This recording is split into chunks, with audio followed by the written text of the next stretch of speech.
after the fellowship. And just to give you a brief introduction, the Young India Fellowship is a one-year residential PG diploma in liberal studies at Ashoka University. The fellowship was started in 2011, and the fellowship tries to groom socially conscious leaders and change makers for the 21st century. The fellowship offers you an opportunity to understand the world better, engage with multiple perspectives, and different areas of study, research, and practices which are unique to the fellowship and the Ashoka ecosystem. And I'm pretty sure all the alums on the call would believe that. If not, I'm pretty sure in this course of 1 hour that we have, you'd be hearing a lot of insights, a lot of stories and trajectories about how fellowship came into their lives. So without taking much time, I'll just introduce three of my alums, and then I'll ask them for some insights about their journey, and we can have a discussion. So Ankur is from the first batch of the fellowship, the pilot batch. So I'll introduce Ankur first. Ankur is a converted tech enthusiast. I really like this term when he says a converted tech enthusiast, because he left his consulting job from McKinsey to join consumer tech. Before McKinsey, he was in India with Henkel as a product manager. Ankur is a graduate from IIT Bombay, and he decided to skip MBA. As like most engineering MBA, that's when I think he joined the fellowship. So welcome, Ankur. It's a pleasure to have you here, and I'm really looking forward to learning from you and hearing about your story. Very happy to be here. Moving on, Rachana is from the third batch of the fellowship. She's an investment professional with 7 years of experience in international development, impact investing, and entrepreneurship. She is currently an investment executive at the CDC Group in London, investing in intermediaries and business that have a high potential for development across South Asia and Africa. Rachana was previously part of the founding team of Asha Impact in New Delhi, an impact investing and policy firm that invests and works with social enterprises, where she focused on education and energy access. Prior to Asha, Rachana was at the Young India Fellowship, where she co-founded another fintech organization called Niveshi, along with her fellow alum, Dipender Singla. Rachana is also a part-time musician, and she's a keyboardist at the UK-based fusion band called Partition, and runs an event management outfit called Rumali Roti. She's a graduate in computer science from NIT Trichy and has an MBA from INSEAD. Welcome, Rachana. It's a pleasure to have you here as well. Likewise, looking forward to the conversation. And finally, someone who is a recent graduate from the fellowship, Nikunj. Nikunj did his economics from Hansrich College in 2013. And right after that, he joined Google India. And in a while, he also moved to Google Australia as an account strategist. He was with Google for around 4.5 years, and then he came back to India to join the fellowship, where he also wrote his book. Nikunj has been working with Michael Page post the fellowship for almost 2 years now as a recruitment consultant. Nikunj, I welcome you here as well. Thanks, Anamitra. Looking forward. So the way I want to start off this conversation is to understand how did the fellowship happen to you? I'm pretty sure for Ankur, it was the first batch, and maybe it had been a leap of faith as well. So 2-3 things that I would like you to answer in this first half of the conversation is how did fellowship happen to you, or why liberal studies? And if at all this has made any sort of a value addition in your professional, personal, or your passion lives. So please, Ankur, would you like to start it off? Yeah, sure. I mean, look, it was much easier decision than what you make it sound to be. The leap of faith, it didn't feel like that at that point of time, and I tell you why, right? So, look, but like a lot of us as students, we aspire to be engineers. I was super happy. I think one of my superpowers was to crack entrance exams, right? So I got into IIT Bombay. That felt easy, but then I didn't know what else to do after that. Like once I reached on campus, I had just no clue on what next. And then what that meant is I basically was started to cruise through like time on campus, right? Like just be under the radar, not do anything, not put a lot of effort, and like, you know, live in my own bubble that engineering can sort of always give you that, right? So that was, and I think something changed in my 4th year of campus, right? So at the 4th year of campus, you know, you get into this contemplative mode, you know, you're looking at the job opportunities, what next, etc. Incidentally, I had an opportunity to take a couple of humanities courses on campus. So I studied reading fiction, I studied an ethics course by a philosophy professor. These courses sort of suddenly made me realize all that I did not know about the world outside of engineering, right? And then I also went on to this Jagriti Yatra, which I think some of you might know is like this whole 10-day thing that you go around the country with 400 folks that are like-minded. And I met so many hustlers, and I met so many people who were sort of doing so many very things that I just didn't even know about. And there was an astute realization of two things. One was like how much I didn't know, and that sort of stayed a lot with me, like I think at that point of time. And the second is like how unprepared I was to make a career decision, because I mean, partly because I just didn't know what else existed outside. um, and so I remember, like, you know, I had a job offer. I had in fact an MBA offer from IIM Lucknow at that point of time. But then Pramath Rajsena, who was the founding dean for the fellowship, he had come to campus to introduce the fellowship and all. And as he was talking, I just made up my mind that this is what I want to do, because like, I mean, this answered both of these problems for me, right? Like had an year where I could just take a step back, press a pause button on life almost, right? Like, and just immerse into learning things about the world in general, right? Without an agenda in mind. I think that was the single most lucrative part of the fellowship for me. I didn't know what else I'll get out of this. It did help that I had a good undergrad to fall back on if I didn't get a job after that. So I would not lie about that. So that's why I didn't feel like as much of a problem. And it helped at that point of time to get a fellowship that was also sponsored. So I got in and I just went through it. How it has helped me isn't much. I mean, I of course gained a lot of the knowledge that I was looking for, right? Like, and again, it's very hard to quantify or collaborate, like qualify even, like how does that help you in life. I mean, I think if you've read this book Range, or if you've heard of it, the book on generalists, and like you learn like how knowledge connects dots in different parts of your world without you realizing them, right? Like what you learn in one part of the life helps you in other things. But I think what very tangibly, like linking a bit to the corporate life, like how it really helped me was all the leadership and the EQ training, I would say, that is sort of weaved into the fabric of the fellowship. I think that was super so to speak, underspoken about, like not really something that I value. But then once I joined my corporate life, I went through a lot of those trainings during my company trainings, as well as like even during McKinsey. Like a lot of the trainings had the same essence and the same elements. I'm talking about the courses that Dwight had on self-visioning and sort of self-reflection, MBTIs. Then we had some of these leadership coaching workshops. We had course by Kenwin, a lot of these things, but also like less formal ones, like, mentor conversations, talking to peers, like all of these things that this got me on a journey, I think much ahead of everyone else who was sort of peers with me in these corporate jobs, right? And so I think that definitely helped me like get on early success faster, I think. So professionally, I think I would just call out on these couple of things. Personally, I mean, other than the knowledge piece, just the kind of friends and the network that I had built, I mean, those are some of my lifelong friends. I mean, my wife, I met her at the fellowship, right? So, and I think when we got married, like 30 of my fellows came to our wedding, and, so that's something that I can't, like, I don't think I would have found anywhere else as close, because both me and my wife knew the fellows, and, it was a very special day for us. So that, just on the personal side, that's the thing that I saw. It's really overwhelming, and when you share stories and how the fellowship maybe has an impact all throughout your life, it really adds up a lot. Rachana, would you like to go ahead? Sure, happy to. Going back to 2012 when I graduated, so I similar to what Ankur said, was in that engineering, science, coaching rut. I joined NIT Trichy, computer science. And my first day of my first job, which was in the IT space, I was like, I do not want to be here. I felt like I was a cog in the wheel, and something I wanted to do more than that. And I didn't know what to do.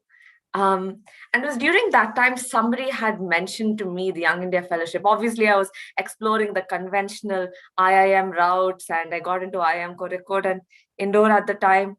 And when a senior from college mentioned that that another person was joining the Young India Fellowship, I was like, what is this? And the first thing I did was I saw the course curriculum, and 26 courses in a year, right from Shakespeare, history, philosophy, economics, visual communication, mathematical thinking. And I was like, these were all the things that I wish I could have studied throughout my life, but never had the opportunity to. Like from, I think, as young as 10, 11, it was always science, science, science, maths, maths, maths. And I had this, peripheral interest in all of these subjects, but I never had the opportunity to really study them formally. And so that for me was the biggest motivation to actually consider applying to Young India Fellowship. And actually that was the primary motivation. And also for the fact that, it was a program that at the time was sponsoring students, was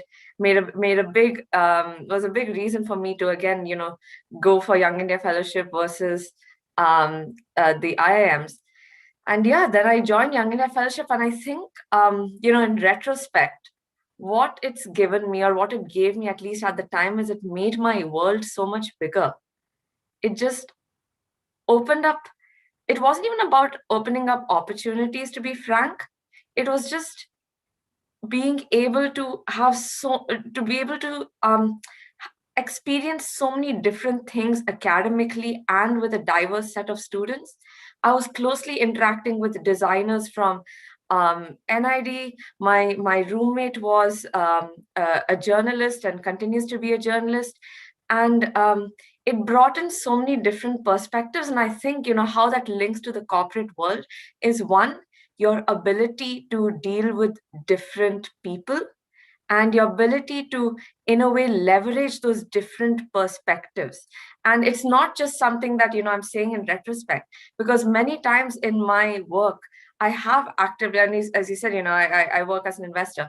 I've actively reached out to many of my YIF batchmates to discuss things, to discuss concepts. And I think one of my favorite parts, again, going back to India, is to spend like 2-3 days in, my friends' places in Delhi, Bangalore, etc., Young India Fellowship, Alumni, and just having those rich, robust discussions.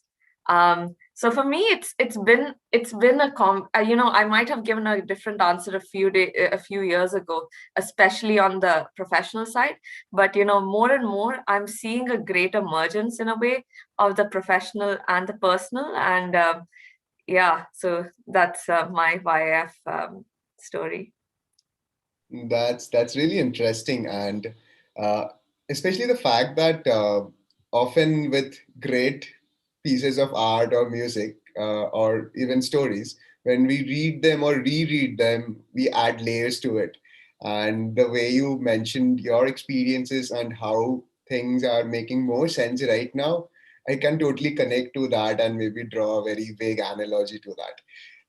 So Nikunj, you're one of the most recent batches from the fellowship, and I'm pretty sure the fellowship also evolved and the campus experience happened.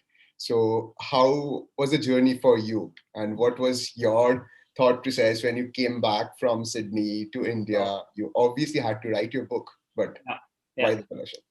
Absolutely. So I think I largely agree with whatever I think Rachana and Ankit have said. No matter how much the fellowship evolves, I think these learnings will be there for how many ever batches come after us. So right after Hansraj, which was 2013, I got placed with Google India and worked with them for 2 years in Hyderabad. I think brilliant place. I mean, you couldn't have asked for a better employer, right, to start your work with. And then I got an opportunity to move to Google Australia. So I grabbed that. I was like, I have to go to Sydney because I've been wanting to live in Australia for a while. So I moved there in 2015. And you know what? Good growth, good money, great company. I was liking the work I was doing, but I was at the same time also becoming quite complacent in what I had. And I was like, while I can say that now that I was in a bubble, I didn't realize it back then. And those 4.5 years at Google, I think I've learned a lot. It opened up my mind a lot, but I didn't know what to do next, right? I knew if I stay in this organization, I can spend another 20 years with as much ease as I'd like to. But was that something I was willing to do? I wasn't too sure. And I was 25. So I had two things on my in fact, three things on my bucket list. I think the third thing we didn't speak about when we were talking previously, but I'll spill the beans now. So the three things were: I have to study, definitely. I mean, I don't know what, but I definitely don't want to do an MBA. I'm not somebody who's cut out for a conventional degree anymore. So I didn't know what to do next, but I knew that I have to study. The second thing was I had to write my book. And the third thing was I wanted to act. Now I've been doing theater. So I was like, okay, let's see what happens, what doesn't happen. And, this was, I think, so I'm just going a bit in timelines. This was July of 2017. I just took a 5-day break from work and I went to Melbourne, booked myself a very beautiful boutique hotel. And I was like, let me do some thinking. And I started thinking and I was like, I don't want to work in Google anymore, but I don't want to leave Australia. So I spoke to my parents. We had I think 5-6 hour long conversations for 2-3 days. And then finally, my mother said, you really want to come back? Do you really want to write your book? Do you really want to study further? Come. So I went back to Sydney July 2nd last week, put my papers down. And I think by September 2017, I was back in the country, of course, with a heavy heart, because I had a brilliant experience in Australia and I'd like to go back and live there sometime soon. Then I came back, I started working on my book. I had applied for the fellowship. Now, how the fellowship happened is a colleague of mine at Google had done the fellowship. So she quit Google India and she joined the fellowship program. And also a couple of my friends from Hansraj had done that. So I started speaking to all of these people as to what you think about it, right? Because I think I'm a jack of all, master of none. So I absolutely don't know what is the right place for me at this point. So they said, you know what, just go this path. You might end up still being a jack of all, master of none, but you'll know that you are that and you will remain that. There'll be an affirmation to that. So I was like, okay, let me try that. So I applied for the fellowship, got the offer, but I still had about 5 months. So I went to Ekta Kapoor's acting school. Wonderfully speaking, Ekta Kapoor has her acting school, but not a single good actor in her serials. But that's the irony of it. So I did that for 3 months with her. Also auditioned for the likes of Nagin and Kasauti Zindagi Ki 2, and I don't know what all. And then I realized, no, this is not something I want to do at all. And then, of course, I came to the fellowship. I think that 1 year at the fellowship was an experience I'd say was worth leaving Google in Australia for. And now, since after the fellowship, been about two years now, in fact, I was just recently reading a LinkedIn report where in 2020, I think there were 4 or 5 most sought after skills. It was around adaptability, it was around persuasion, collaboration, creativity. And I was like, had I not been at, the fellowship, I wouldn't have understood why LinkedIn has rated these as the top required skills, right? And then I understood that, the entire concept of liberal arts versus corporate education being mutually exclusive is actually not true. And that's what I'm living up to every single day. At work, I think the amount of learnings I possibly use from what I had in the fellowship, and of course at Google as well, I definitely will not discount my learnings and experience at Google. I think the fellowship only enhanced them quite a fair bit. So largely, I think that is what is happening. And when it comes to creativity and adaptability and being able to do what you want to do, I think I still am a jack of all, master of none. But with work, and Michael Page is quite hectic, I was still able to write my second book, for which I had left my previous job. But this time I didn't leave Michael Page. I wrote my second book, and this book was not just successful, it was profitable. So I was like, I could have done that. And I did that because I think the fellowship taught me how to do it. So absolutely that. Yeah, that's been my story. That's amazing to hear. And Rachana is a musician, you wrote your book. Ankur, do you also have a passion which you nurture? Something which we are not yet aware about? So actually, I think what Nikunj mentioned also applies a little bit to me, that master of none, jack of all. Basically, what ends up happening with me is I have fleeting interests and passions, and I pick one thing after the other, and then leave the other one, the previous one. So I used to write a lot actually earlier on. I think at some point the things about like the rush of the job and everything that we talk about, that took over. I stopped writing. But I've recently started to do it again. So that's one thing that I'm passionate about. I've also, Rachana will be proud, I'll be starting to learn the piano at an age of 30. It sounds super difficult and it takes a lot of effort. But hey, this is when, I mean, this is when you realize that, you know, after a certain age, like work is not everything that you should be going after. And you know, you need to cultivate some of these things much more intentionally than, you know, automatically. Yeah. So that's where I am. It's really interesting, and I completely resonate with the fact that jack of all, master of none, because that has also been my DNA. And again, engineering, and I'm a B school dropout as well. So because a trimester into B school, I realize not something, or the kind of learning that I'm getting is not something which I'm enjoying. And coincidentally, at the same time, I was a campus leader for the fellowship in 2017-18. And that's how I got introduced to the fellowship. And when I went through the curriculum, I was like, what? You can study Shakespeare and maths together in a course. Okay, this sounds interesting. And finally, I think last year, before the pandemic, again, I was working and I was like, I need to do something. And I completely relate with the fact when you say pause, a pause button. So maybe I also needed that. And I applied for the fellowship, and it has been like a roller coaster since then.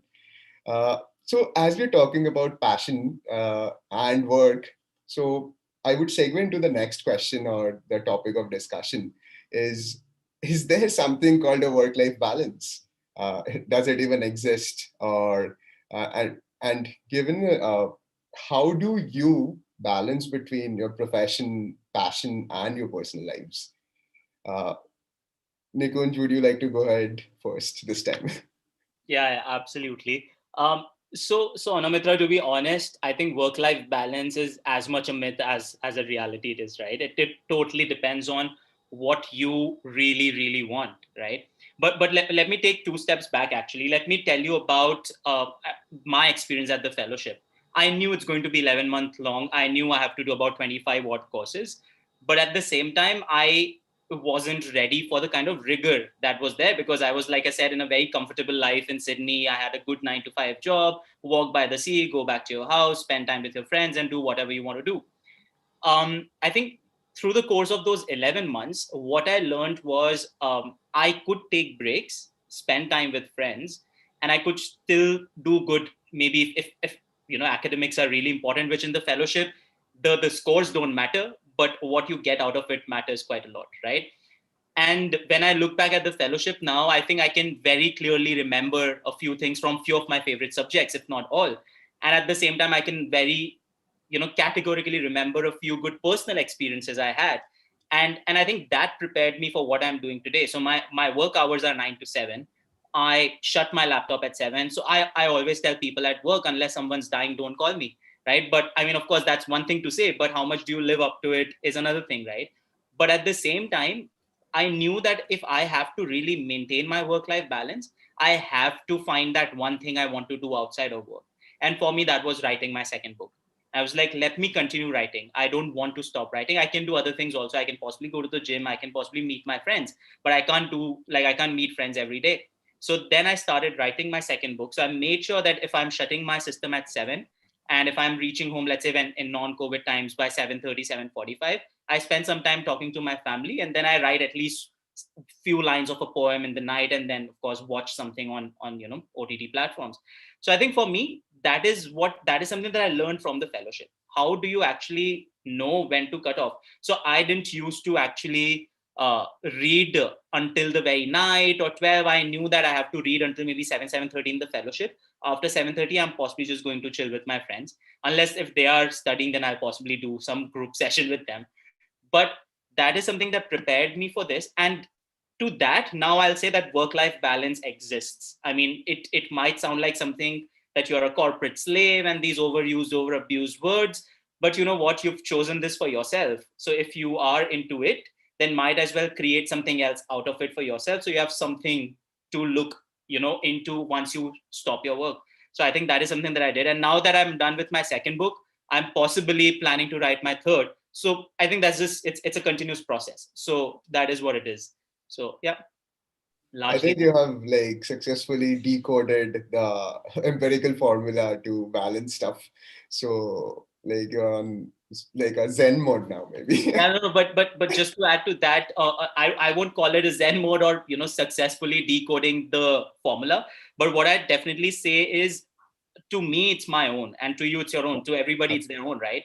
I know a friend of mine who works until 11 p.m., but I still haven't seen a happier person than him, right? So I mean, for him, work-life balance is work, right? And that could really differ from person to person. So that's what I'm saying. So I don't know what is Zen mode, what isn't, but what works for you is work-life balance. So yeah. Absolutely, I completely agree. Rachana, you have been handling so many things together. Let us know, like, how do you do it? Like, organization, your music, your work, staying in a different country. It's been a while now, but still a lot of things to handle together. Wow. So I think it's like every couple of years, if one were to ask me this question, my response would be different. But now the way I visualize life is, I'm not a fan of the term work-life balance, because that means that there is something called work that could be important to you, but it's up to you at the end of the day to decide how important that is. So I like to look at my life as like a singular kind of a blurry, murky entity, which is filled with productive interests. And one of those productive interests happened to be work, where, so as Anamitra, you'd given at the introduction, so I'm an impact investor. So we invest in businesses in both South Asia and Africa. And we don't only look at financial returns. So it's not just about making money, but it's about the social, the development related returns as well. And so it's, in a way, becomes tricky to actually measure the kind of impact you're doing, because it's not just about the conventional revenue, profits, EBITDA, all of that. So that's one part of my life. And then the second thing, when you speaking about balance, moving on to like my other productive interests. So music is something I am very committed to, in a way, but at the same time, I don't force myself to play. I don't force myself to perform. I allow myself to, I have some rigid schedules that I do adhere to, but at the same time, I give myself flexibility. It sounds a bit vague at this point, but let's just call it, being goal oriented to various interests. So, and then the other thing that I end up spending a lot of time on, which I don't think we really discussed previously, is puzzles. So I do spend a lot of time playing chess and Scrabble. And I realized that, in your 24 hours or whatever, 16, 18 hours of being awake time, you will figure out ways in which you can manage all of this. And that's at least the point that, in a way, I've kind of come to. But this is after a phase in my life where I spent a lot or most of my time working. And I remember that this was, during, I think after my first year of Asha Impact, I, was just getting into the ropes of things. I'd never seen a balance sheet, and I had to like teach myself financial modeling, because we were just like a startup team of 3 people. And I come to the Young India Fellowship annual program. And I was talking to Pramath, and he's like, how are things going? How is music? And I was like, oh, no time for music. I'm just fully immersed in work, and work is going amazingly well. And his face just dropped. He was like, Rachana, I'm not happy to hear that. You should be playing.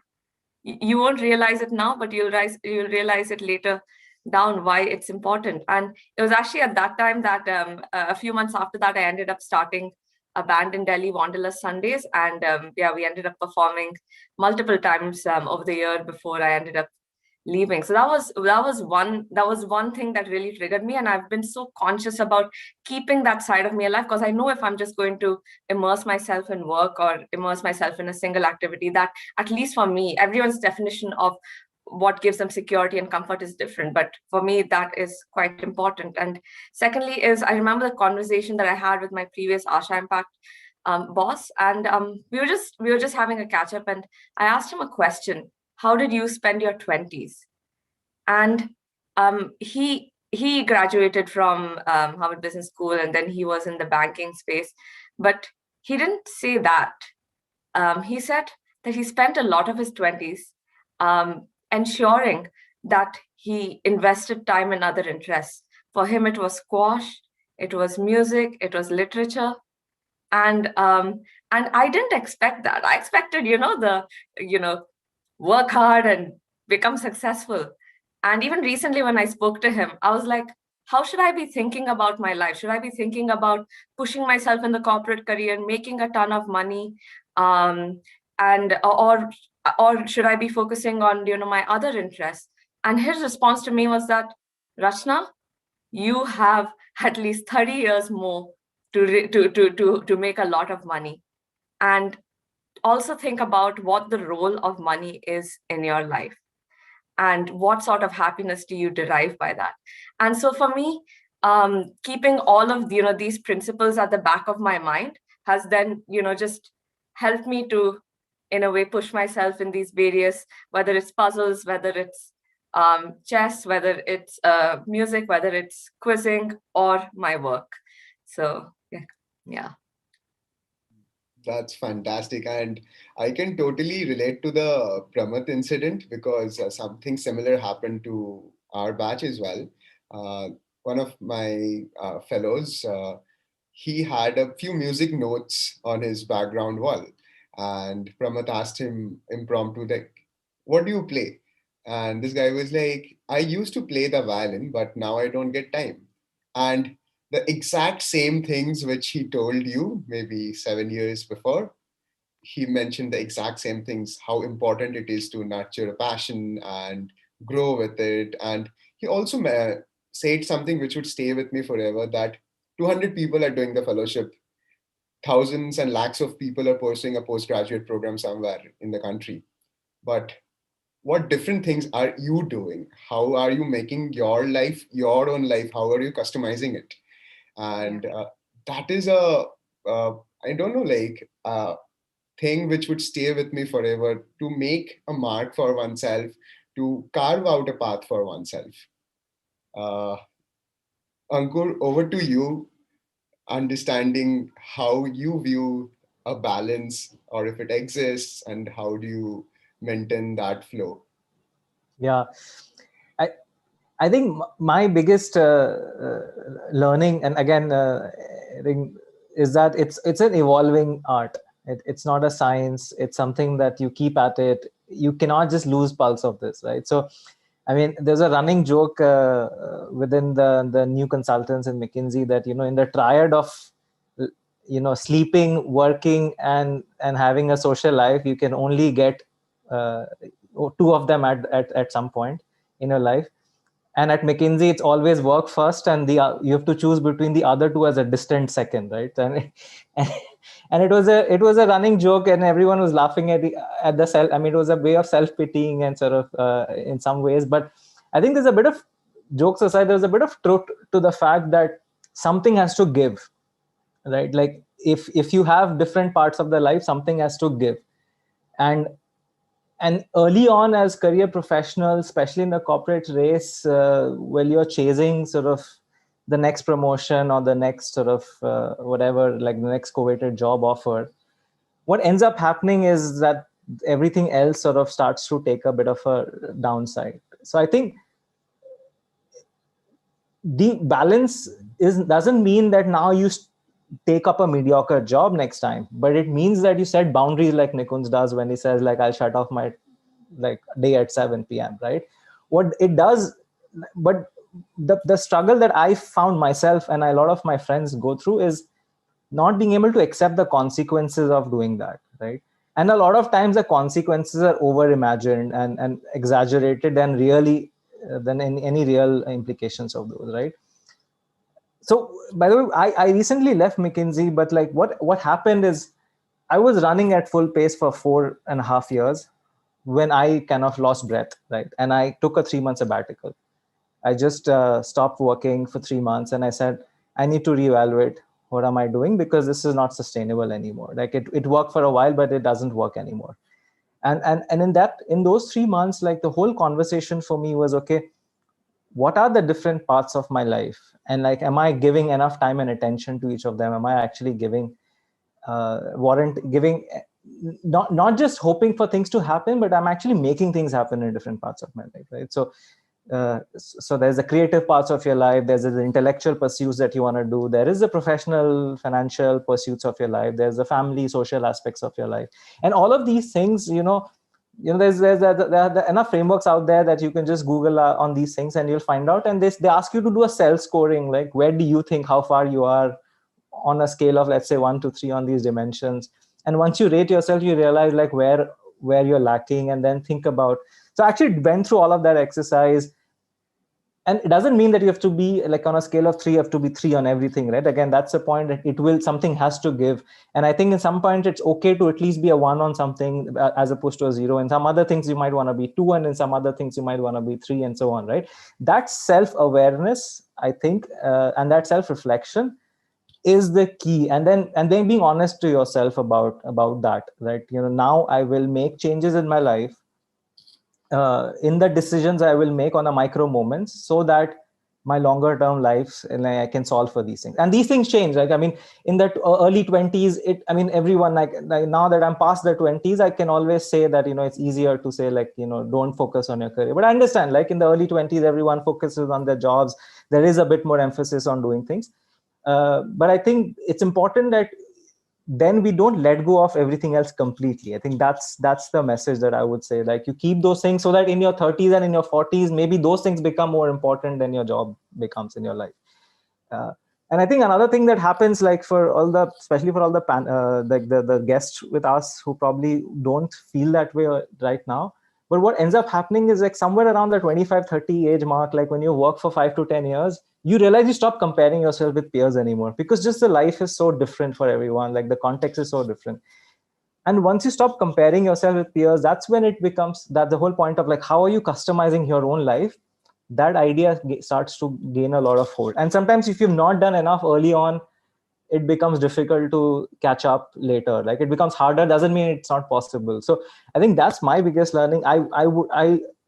I wasn't as smart about it early on, I would definitely say that, right? But now I'm trying to catch up, and I'm sure like it'll take a lot of effort and time. But I mean, again, I have 5 to 10 years of wasted time to catch up on, right? So I'm also not expecting magic outcomes now. So I think that's also important to keep in mind, that like things change. It takes time, it takes long efforts, and the power of compounding, that's a business concept, finance concept, but then applies in life as well, that you do everything daily. You do something very little daily, at the end of the year the outcome is much more different, right? So if I have to learn the piano, if I play it 5 minutes every day even, or 10 minutes every day, that's still better than not doing anything, because at the end of the year I would have accumulated a lot of skills. So that's kind of my just thought, 2 cents on this. That's really insightful. And I have a question, something which you were mentioning, that is it okay to fail, like in your early years of your career? Like, so for me, I was on an experimentation spree after my undergraduate degree. I worked in various roles in various organizations, MNCs and startups. I definitely enjoy working startups more because of the kind of impact that I can see in the kind of work that I'm doing. So is it advisable to experiment at the early phase of your career, or to fail there and learn and then grow?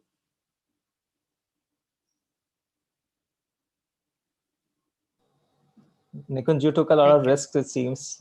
Do you have a perspective?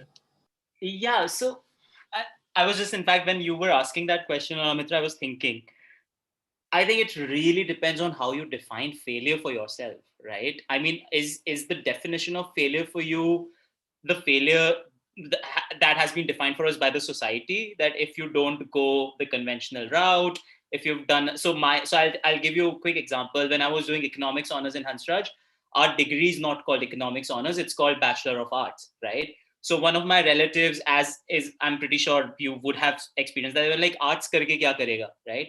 So I was like, arey, main arts nahi kar raha hu, I'm doing economics honors. But how do you define it? It doesn't bother me, right? You can define it the way you want to. At least I have support in my family, right? My mother, my father, my sister. But at the same time, if just to come back to your question, is it okay to experiment? Is it okay to fail? It depends on how much can you take it, right? If you just keep experimenting, keep failing, and if it starts impacting you in a way that you're not ready to do anything after that, then you should find a time to stop.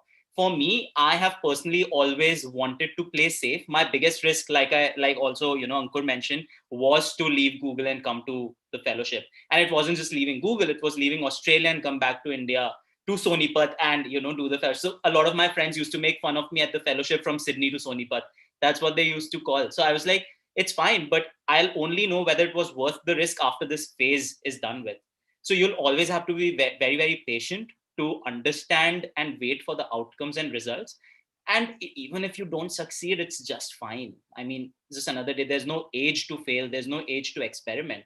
I know for a fact my father started learning the keyboard when he turned 55, 2 years back. And who would have thought, right? So it's like I said, there's no right age, there's no right phase. It's just that how much can you take it? What phase are you at? I mean, for me, I thought I have enough Australian dollars for a year. I can leave my job and go to the fellowship. I did that. So I still had that security net in my head that I have something to fall back on. If I don't get to do anything for 1 year, can I sustain myself without relying too much on my family? So, yeah. Thank you so much for that. That definitely gives a lot of insights about how to go about it. And I'm pretty sure everyone who is on the call is taking notes and making sure how to enhance their decision-making process. So I would like to open it up for questions right now. We have already received quite a few questions, so I'll just take them one by one. The first question is it better to apply to the fellowship after gaining some job experience, or can it be joined immediately after college? So you can join it at any point of time, but the upper age limit is 28.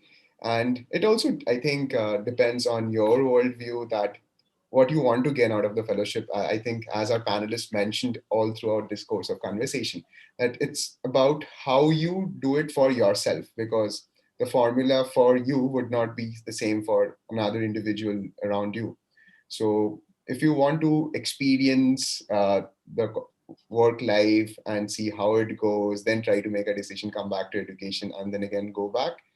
That is also one route that you can take, or you can join immediately after your college, which would also give you another sort of an experience to maybe learn things better or make up a life choice. Anything that you want to add, Ankur, Rachana, Nikunj, to this question? Yeah. Happy to. So I'm just going to link it to what this panel is about, which is about corporate careers. And I think when we're talking about corporate, we also have to recognize that it is a part of a broader capitalist ecosystem, right? And every job is a function of demand and supply.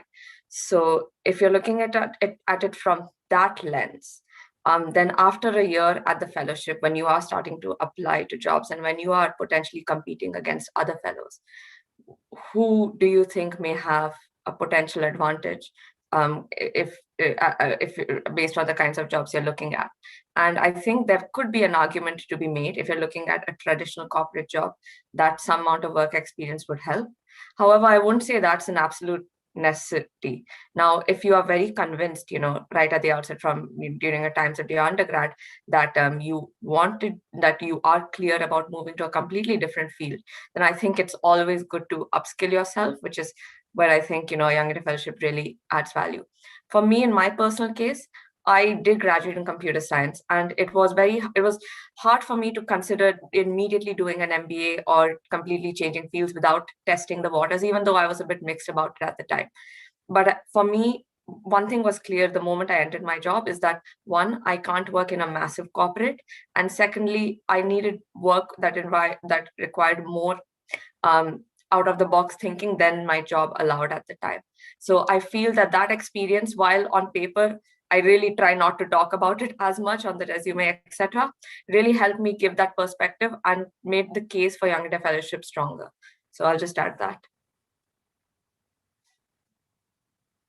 That's really insightful, and it has been my case as well. So I completely agree to it. Over to the next question.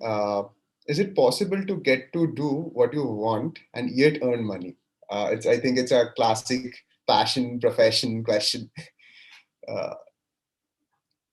Anyone can take it up, please.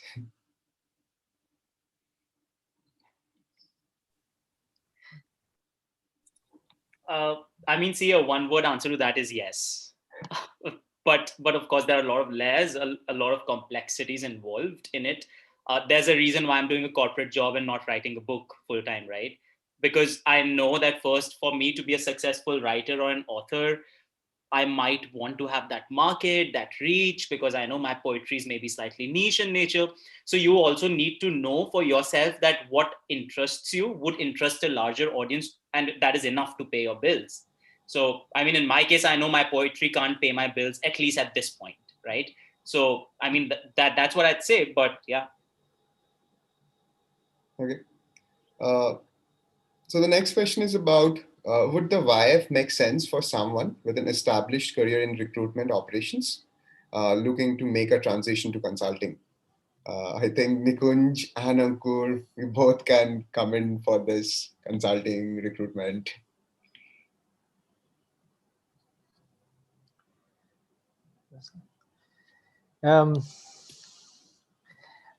Look, I want to dissociate the value of YF in getting you a particular job. I think, at least in my experience, I don't know, like, how has the recent sort of experience shifted, and I am a 10-year-old fellow now, right? So like, but I think YF doesn't, it's not a specialized degree program like a law school degree or an MBA program that sort of gives you that gets you placed in a certain direction.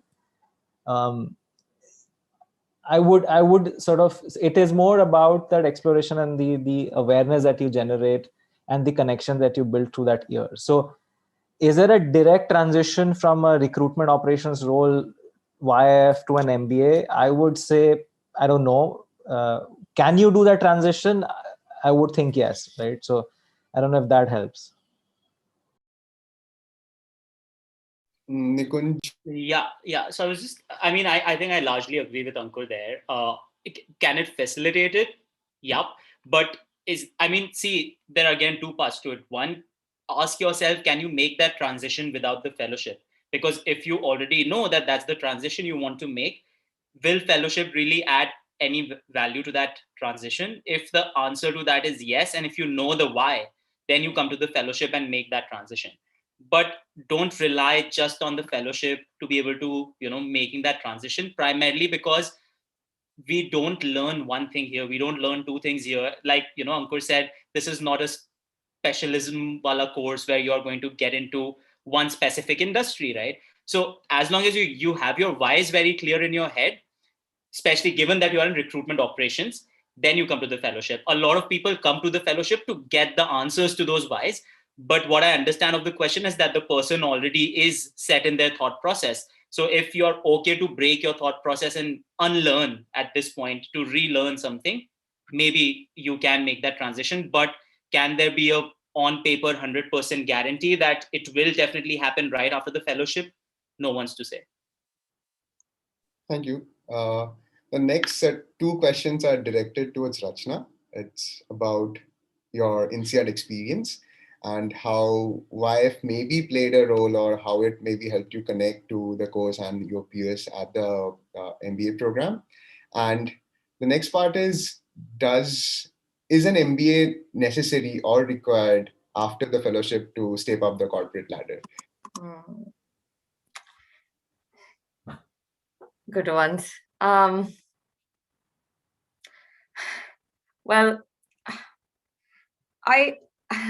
even though I have done an MBA, I would argue that in many cases, especially in today's world, it's not as required unless, let's say, you want to change your geography, or you can see a very clear value add from the MBA. Now, what I mean by that is, so when I look at my MBA batch, 80%, a lot of them were explorers, going with the MBA with not really sure what they wanted from it. I, on the other hand, I had at least like very clear 5-10 year plans, and I was very clear about what the MBA would bring for me. So, what I wanted the MBA to bring for me from a career perspective. So I was in impact investing in India, a small fund investing in social enterprises. And I felt that I was stuck in this India mindset, India bubble. I didn't have any outside of India experience at the time. And for me, going abroad and getting that experience, so more than the MBA, it was the going abroad piece. And secondly, how can I get exposure to other emerging markets? Social enterprises, there's a huge ecosystem in Africa. There's a huge ecosystem in South Asia, outside South Asia and Southeast Asia. And so for me, I chose INSEAD from that perspective. It is a diverse school, 300 students, 66 different countries, a lot of courses that focus on emerging markets more than others. So I think like with every decision in life, the question is not about why an MBA, why an MPP, why this corporate job, why a startup, but how does it make sense with respect to your career plan? And I would say that if you're going for an MBA or a master's course or any general master's course without some sort of a thesis on what you want to get out of it, that might, I wouldn't recommend that. Like try to have a thesis or try to like brainstorm with others and think through like what really matters to you and how does that future next step help. To the other question on how did the Young India Fellowship help at business school and at a foreign business school that's diverse. So Young India Fellowship for me was my biggest culture shock in life. I have to be upfront about it. I mean, coming from an engineering college where the ratio is 1:10 women to men, and then going to a co-ed hostel where I see so many women, like I genuinely had not seen so many women from like my 10th standard because I was just in IIT coaching and and in an engineering school, and living in the same hostel and diverse backgrounds, talking to students from all sorts of careers was a huge culture shock for me. And it took me time to settle in at a personal level. It took me time to make friends even at Young India Fellowship because of this. And it was just so much easier for me to just hang out with the engineers for that matter, because that's what I related to. But over the course of the year, things obviously and thankfully did change. And so going to INSEAD was easier, or leaving the country was easier because I had already experienced that intense cultural shift in some ways, even though it was within the same country. So, yeah. That's insightful. The next question we have is very interesting. I don't know how exactly to address it, but is wanting to slow down a good enough reason to pursue the fellowship? First, I think no, definitely doesn't let you slow down at all. But I would let my panelists answer this because they have experienced the fellowship at different points of times. But from a personal experience, definitely no. I guess it depends on what you're slowing down from. Like, I think what Anamitra is saying is that it's not that you'll have a lot of free time while at the fellowship to, I don't know, like focus on other things. That's not the objective. But if you're looking at a change in direction from what you were doing and sort of like the stress of doing something else now and that you're spending your time at now a different area, that in itself can sometimes be de-stressing. So if that's a reason that you're looking for, I think the fellowship does provide that. But then again, my only advice here would be that do it if you have a way to get back to life or whatever you want to be doing, at least some sort of a plan behind that, right? Like, just it shouldn't like don't let it be disruptive in that sense to your life, I guess. Otherwise, yeah, I mean, is it the same as like taking a year of sabbatical for travel? I think no, because the time commitment is still there. I guess that's where the point is. I don't know if Nikunj, you tried to write a book, I think, during the fellowship. So, any thoughts? Yeah, no. I think I absolutely agree. Don't treat it as a vacation. This is not a honeymoon period. So you're coming to the fellowship to learn something. So when you say slow down, as Ankur mentioned, if it is to deviate from your regular path to do something else, yes, in that terms, yes. But slowing down by no means here means that you'll have less of a rigor or less of a commitment towards something. The only expectation from anybody who comes to the program is that you are 100% committed to the program. Because as much as the fellowship wants to give you, it also wants to get something out of you. And that is when, what makes the Ashoka ecosystem so conducive for any kind of growth. So, I mean, if by defining slowdown, you mean some sort of a break, please don't come to the fellowship at this point. Yeah. I'll just quickly add, the way I like to describe the fellowship is, first of all, it gives you a plethora of opportunities, and you have the opportunity to do that with some incredibly smart, talented, inspiring people around you.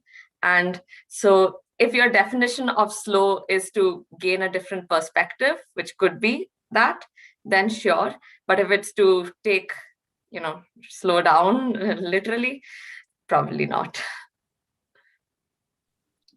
I do agree with that. And I think it's already 4:01. Can we take another last question if it's okay with all of you? Yeah, works for me. Yeah. So again, this is something very intriguing as well.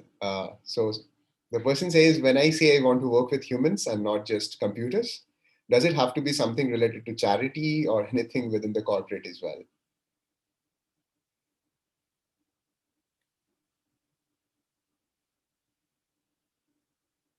I'll take a quick one at this. I mean, you don't have to do charity if you want to work for humans, right?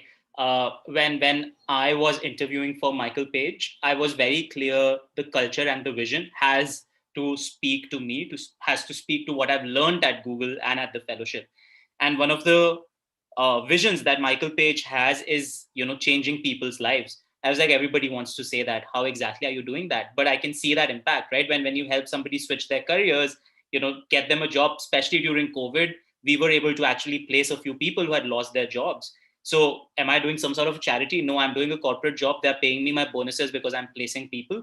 But at the same time, I am able to impact lives. So no, I don't think so. You just need to do charity or be in the social sector to be, even if you are teaching your house helps kid, being in a corporate job, you're still impacting lives. So yeah. I think that helps. And with this, I would again like to thank you for your time being here, sharing your journey, your insights. And I'm pretty sure everyone on the call, including me, had to gain so much from this conversation. And definitely it is going to give me a lot of insights about how I make my decisions or how I look at life. And especially coming from alums who have been through the fellowship journey, I'm still in my journey trying to figure things out. Thank you so much for your time. And it's a pleasure having you here, and I look forward to engaging with you more. Thank you. Thank you, Anamitra. Thanks for having us. Yes. Thank you so much. Right.